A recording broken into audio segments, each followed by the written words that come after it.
Hello guys, तो ये lecture number 38 है और इस लेक्चर में अगेन हम चैप्टर 8 एच.सी. वर्मा से जो कि वर्क एंड एनर्जी है उसके एक्सरसाइज क्वेश्चंस डिस्कस करेंगे यहाँ पे। और यहाँ पे जो एक्सरसाइज क्वेश्चंस हम डिस्कस करने वाले हैं उनका नंबर है 51, 52 एंड 53। मैं 1 क्वेश्चन नंबर से स्टार्ट करते आया हूँ, उन क्वेश्चंस को लेते आया हूँ जिनमें मुझे ऐसा लगा कि आपको डाउट हो सकता है, जिसमें अच्छे कॉन्सेप्ट्स इन्वॉल्व हैं। तो वैसे करते हुए मैं अभी 51, 52 और 53 क्वेश्चंस पे पहुंचा हूं।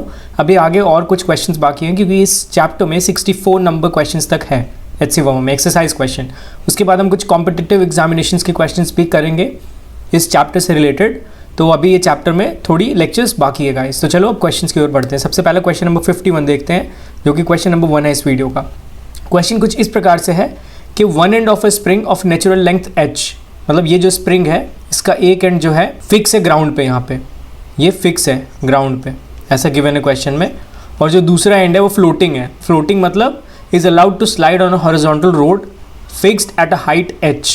हॉरिजॉन्टल रोड है, ये हाइट h देखो ऊपर फिक्स है ऐसा, ठीक है। एक एंड फिक्स है, दूसरा एंड फ्लोटिंग है और लिखा हुआ है कि नेचुरल लेंथ जो स्प्रिंग की है वो h है, सेम यही हाइट वाली h है और स्प्रिंग कॉन्स्टेंट k है, ये गिवन है हमारे पास।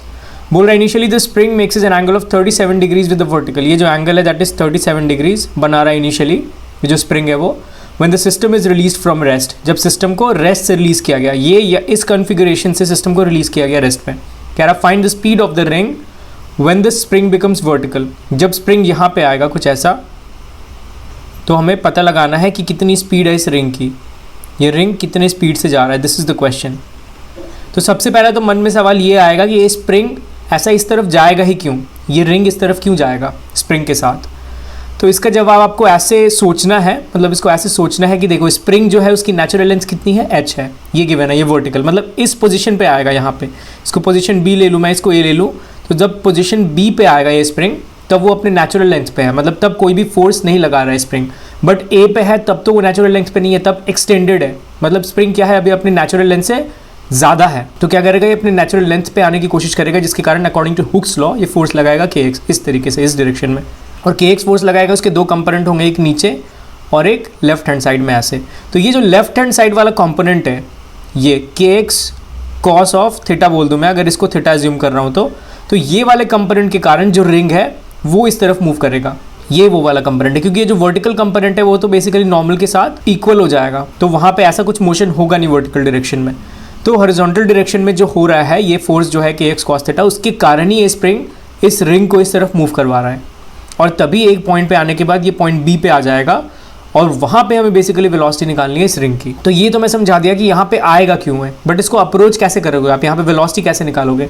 वेल हमारे पास एनर्जी थ्योरम है, एनर्जी थ्योरम लगाएंगे, मैकेनिकल एनर्जी बैलेंस लगाएंगे। मैकेनिकल एनर्जी कंजर्वेशन क्यों लगाएंगे यहाँ पे देखो, क्योंकि कोई भी ऐसा फोर्स नहीं है जो कि नॉन कंजर्वेटिव है। मैकेनिकल एनर्जी कंजर्वेशन हम कब लगाते हैं, याद करो ध्यान से, ओनली जब इंटरनल फोर्सेज इन्वॉल्व हो और वो वर्क डन कर रही हो तभी लगाते हैं। अगर कोई एक्सटर्नल फोर्सेज हैं और वर्क डन कर रहा है तो नहीं लगा सकते। एक्सटर्नल फोर्सेज है और वर्क डन नहीं कर रहा है तो आप लगा सकते हो mechanical energy conservation, but internal forces he work done करनी चाहिए वहाँ पे, मतलब नॉन कंजर्वेटिव फोर्सेज नहीं होनी चाहिए, सिर्फ कंजर्वेटिव फोर्सेज ही होनी चाहिए। और दूसरा इंटरनल फोर्सेज इन्वॉल्व होना चाहिए। एक्सटर्नल फोर्सेज होगा और वो वर्क डन कर रहा होगा तो हम नहीं लगा सकते मैकेनिकल एनर्जी कंजर्वेशन। तो यहाँ पे आपको अर्थ और बाकी ये स्प्रिंग सिस्टम, ये रॉड, सबको एक सिस्टम मानना पड़ेगा, ताकि जो mg वाला भी फोर्स है, वैसे तो mg वाला जो फोर्स है उस डायरेक्शन में है, वहाँ पे मूवमेंट नहीं हो रही, सिर्फ हॉरिजॉन्टल डायरेक्शन में ही मूवमेंट हो रही है। तो mg वाला फोर्स से भी आपको कुछ लेना देना यहाँ पे है नहीं। तो आप अर्थ को नहीं भी मानोगे सिस्टम का पार्ट तो चलेगा, वो एक्सटर्नल फोर्स भी अगर mg को मानोगे तो वो वर्क डन नहीं कर रहा है और वो कंजर्वेटिव फोर्स है, तो हमें कोई प्रॉब्लम नहीं है उससे। तो चलो मैकेनिकल एनर्जी कंजर्वेशन लगाते हैं। सबसे पहले ए पॉइंट पे देखो, ए पॉइंट पे कितनी एनर्जी है। वेल ए पॉइंट पे स्प्रिंग कुछ एक्सटेंडेड है, कितना एक्सटेंड है वो लेंथ आपको निकालना पड़ेगा, क्योंकि नेचुरल लेंथ h है ये वाला। तो ये वाला कितना होगा, फिर ये वाला होगा h अपॉन cos 37, क्योंकि ये राइट एंगल ट्राइंगल है अपना ए बी, और ये फिक्स पॉइंट को ओ मान लो। तो ए बी अपना राइट एंगल ट्राइंगल है, ये राइट एंगल है, तो वहाँ से अगर ये h है, ओ बी एच है, तो ओ ए आप इजीली निकाल सकते हो h अपॉन cos 37, इसमें कोई डाउट नहीं होना चाहिए। तो जो स्प्रिंग है वो कितना बेसिकली एक्सटेंडेड है, तो आप ऐसे निकालोगे h upon cos of 37 minus of original length. तो ये कितना हो गया आपके पास h, अब cos 37 कितना होता है, दैट इज़ 4 अपॉन 5, तो 5 अपॉन 4 हो जाएगा माइनस ऑफ 1, क्योंकि डिनोमिनेटर में है 4 अपॉन 5। तो यहाँ से ये कितना आएगा, यहाँ से आएगा h अपॉन 4, ये अपने पास है। तो h अपॉन 4 बेसिकली ये स्प्रिंग जो है एक्सटेंडेड है। तो ए पॉइंट पे कितनी एनर्जी हो जाएगी हमारे पास, हाफ इंटू के स्प्रिंग कांस्टेंट गिवन है इंटू एक्स, एक्स कितना हो गया h/4 हो गया, दैट मच स्क्वायर। वहाँ पे सिर्फ वही एनर्जी होगी। अभी देखो ए से बी पॉइंट हॉरिजॉन्टली है, एक ही हाइट पे है, तो यहाँ पे कोई ग्रेविटी के बारे में हम डिस्कस नहीं करेंगे। तो बी पॉइंट पे आने के बाद कौन सा एनर्जी होगा, उसका एक ही एनर्जी होगा, दैट इज हाफ mv²। क्योंकि अभी देखो स्प्रिंग नेचुरल लेंथ पे है, तो स्प्रिंग पोटेंशियल एनर्जी कुछ भी नहीं होगा हमारे पास, सिर्फ कौन सा होगा, काइनेटिक एनर्जी होगा पॉइंट बी पे इस रिंग का। तो वही काइनेटिक एनर्जी को हम इसके साथ इक्वेट कर देंगे, क्योंकि बीच में कोई भी एनर्जी लॉस्ट नहीं हो रहा है।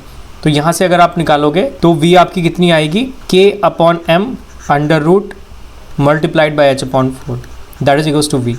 ये अपने पास v आ गया और यही अपने पास आंसर भी है, दैट इज़ द आंसर। यहाँ से देखो मैंने क्या किया, m को बस नीचे ले आया, डिनोमिनेटर में h/4 स्क्वायर है, v स्क्वायर है यहाँ पे, तो अंडर रूट किया, तो k/m √ multiplied by h/4 square है, तो उसका h/4 हो जाएगा। तो ये वेलोसिटी होगी एट पॉइंट b। तो ये बहुत ही ईजी क्वेश्चन था, बस आपको देख कर डायग्राम को थोड़ा ऐसा लगेगा कि थोड़ा डिफिकल्ट हो सकता है क्वेश्चन, मतलब साइकोलॉजिकली होता है ना, थोड़ा हिट करता है, वैसा हो सकता है डायग्राम देखकर।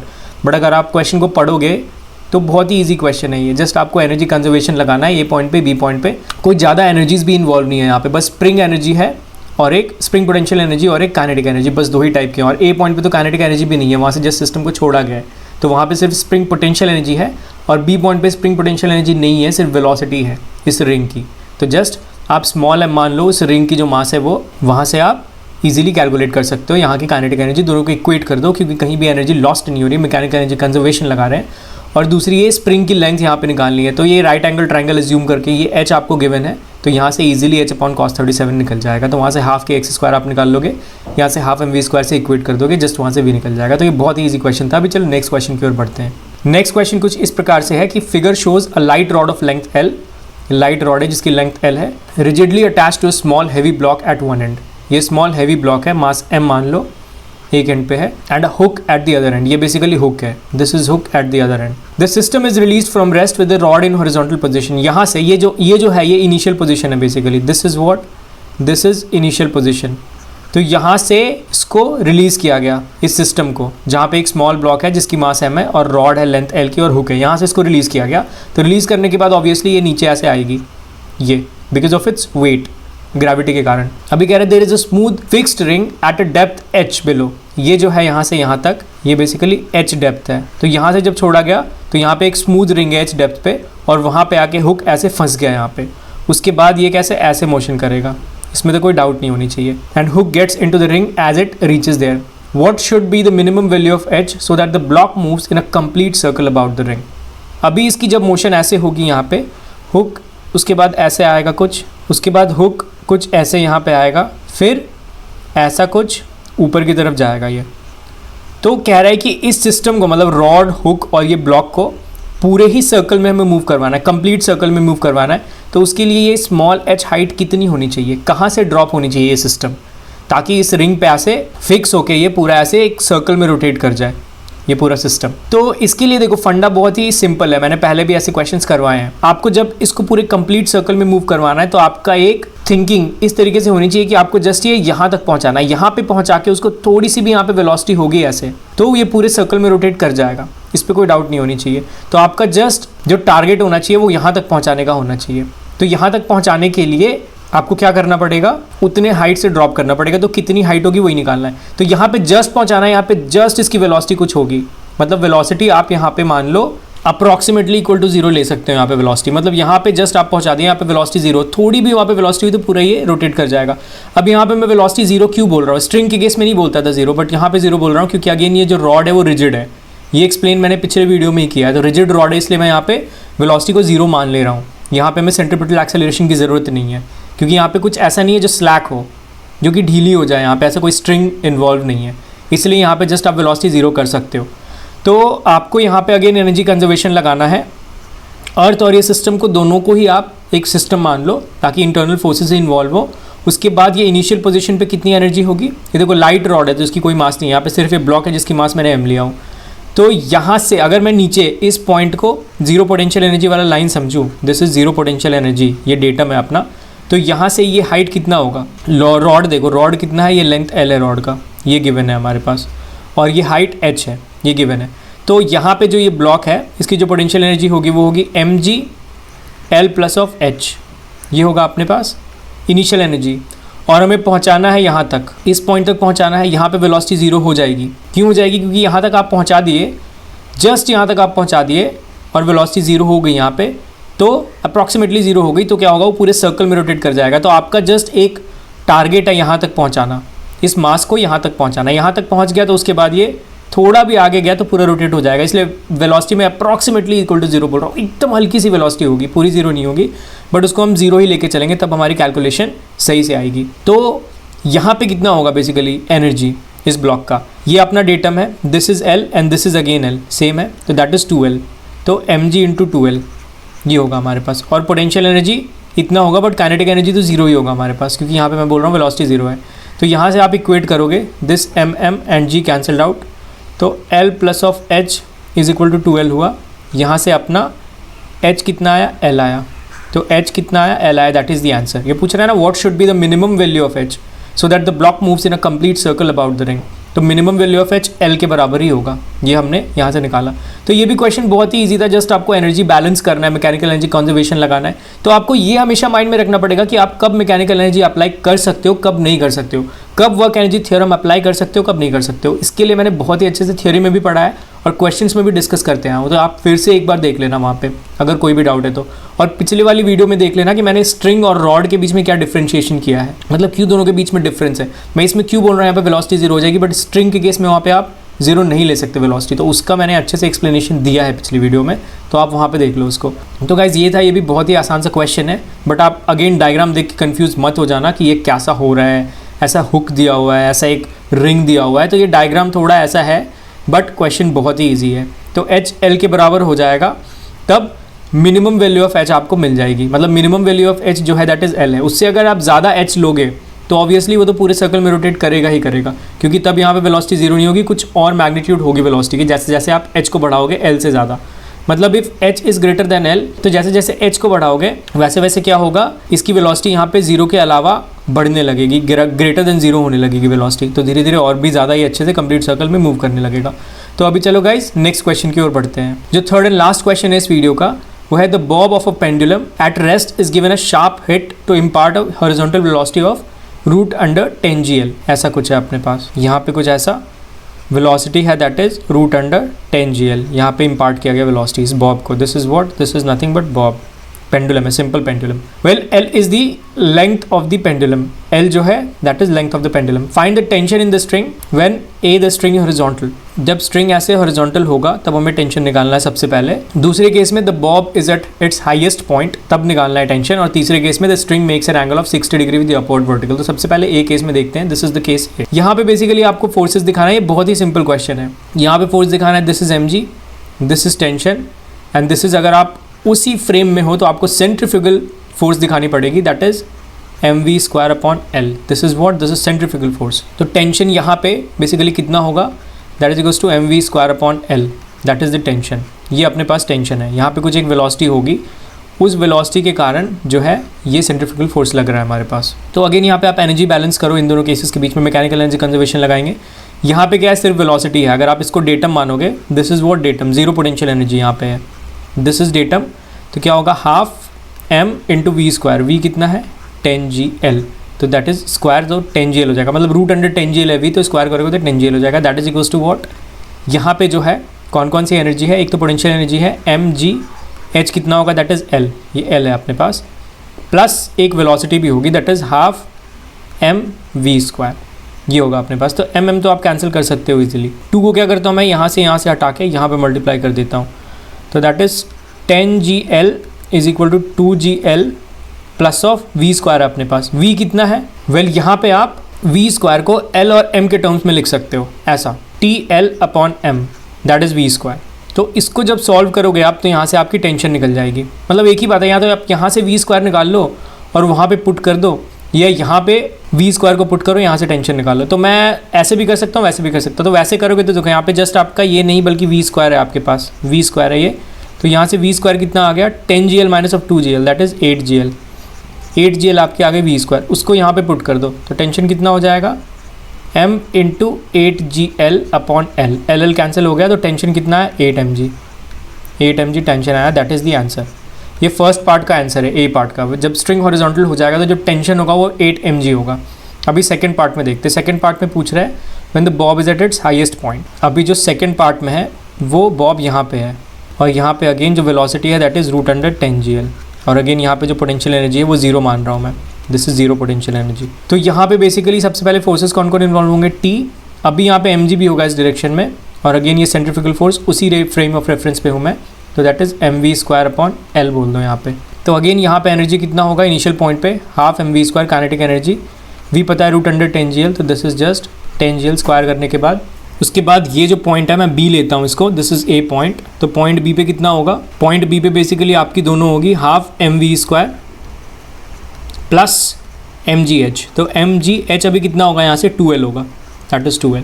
और टेंशन का जो यहाँ पे इक्वेशन है वो क्या होगा, T plus of mg is equals to mv²/L, ये होगा आपका। अभी देखो यहाँ पे मैं पिछली वाली वीडियोस आप देखोगे तो मैं क्या कर रहा था, अगर आपको जस्ट कंप्लीट सर्कल में मूव करवाना है, मतलब मैं जस्ट एक केस डिस्कस कर रहा हूँ कि जस्ट आपको कंप्लीट सर्कल में मूव करवाना है, स्ट्रिंग है जो बॉब से अटैच्ड है, तो आपको √5gl की वेलोसिटी चाहिए होती है। ये आप याद रखना, मतलब एक बारी बस दिमाग में रखना कि √5gl की वेलोसिटी चाहिए होती है बॉब जब स्ट्रिंग से वो लटका हुआ तो उसको पूरे सर्कल में रोटेट करवाने के लिए। बट यहाँ पे √10gl है तो वो काफ़ी ज़्यादा है √5gl से, काफ़ी ज़्यादा नहीं बल्कि √2 टाइम्स ज़्यादा है। तो √2 टाइम्स ज़्यादा है मतलब यहाँ पे टेंशन जीरो नहीं होगी। अगर ये जस्ट √5gl दिया रहता तो मैं यहाँ पे डायरेक्ट बोल देता कि टेंशन जीरो हो जाएगी अपने इस केस में जब वो हाईएस्ट पॉइंट पे रहेगा, क्योंकि जस्ट हमें उसको सर्कल में मूव करवाना है कंप्लीट सर्कल में, तो यहाँ पे टेंशन जीरो था। ये भी केस में डिस्कस किया हूँ, आप फिर से देख लेना। बट यहाँ पे √10gl है इसलिए मैं ऐसा कुछ सोच नहीं रहा हूँ यहाँ पे, तो ये मैंने क्लियर किया एक पॉइंट। तो यहाँ से आप टेंशन निकाल सकते हो इन दोनों इक्वेशंस को यूज़ करके। देखो कैसे निकालते हैं। सबसे पहले तो mm अगेन कैंसिल कर दो आप और 2 को यहाँ पे मल्टीप्लाई कर दो, ये 2 को हटाने के बाद, तो ये कितना होगा 10gl minus of this is 4gl that is equals to v²। यहाँ से आया तो 10gl minus 4gl is 6gl that is equals to v²। अपनी v² यहाँ से निकल गई, इसको यहाँ पे पुट करो तो t plus of mg is equals to m/L और v² कितना है अपने पास 6gl है, तो LL कैंसिल हो गया 6mg। तो टेंशन कितना है यहाँ से 6mg minus of mg that is 5mg। तो 5mg अपना आंसर आया सेकेंड केस में, दिस इज़ 5mg। जब वो टॉप पॉइंट पे होगा तो कितनी टेंशन आएगी 5mg आएगी। अभी थर्ड केस डिस्कस करते हैं। वेल थर्ड केस है the string makes an angle of 60 degree with the upward vertical, तब आपको टेंशन निकालनी है। मतलब क्या है थर्ड केस, रुको मैं फिर से एक बार डायग्राम बनाता हूँ। दिस इज़ अपवर्ड वर्टिकल और ये कुछ ऐसा 60 डिग्री होगा यहाँ से, ये रफ 60 डिग्री मान लो इसको। तो इस केस में जब यहाँ पे होगा तो टेंशन हमें निकालनी है। तो अगेन फोर्स बैलेंस करो, this is mg, this is again 60 degrees, so this is what mg cos of 60 होगा यहाँ पे और ये टेंशन होगा। और अगेन यहाँ पे ये क्या होगा mv²/r। मैं अगेन सेम रेफरेंस फ्रेम में हूँ, L मान लो, और वेलोसिटी कुछ ऐसी होगी इस तरफ, टेंजेंशियल वेलोसिटी। तो यहाँ पे अगर आप फोर्स बैलेंस लिखोगे अगेन तो क्या होगा t plus of mg cos 60, cos 60 is 1/2, तो यहाँ पे जस्ट मैं ऐसे लिखूँ that is equals to mv²/L। ये अपने पास इक्वेशन हो गया यहाँ पे। दूसरा क्या, अगेन आपको एनर्जी बैलेंस करना है। यहाँ पे देखो हाइट आपको ऐसे निकालनी पड़ेगी, दिस इज व्हाट L, ये L है तो ये कितना होगा L cos 60 होगा, तो ये L cos 60 and this is L।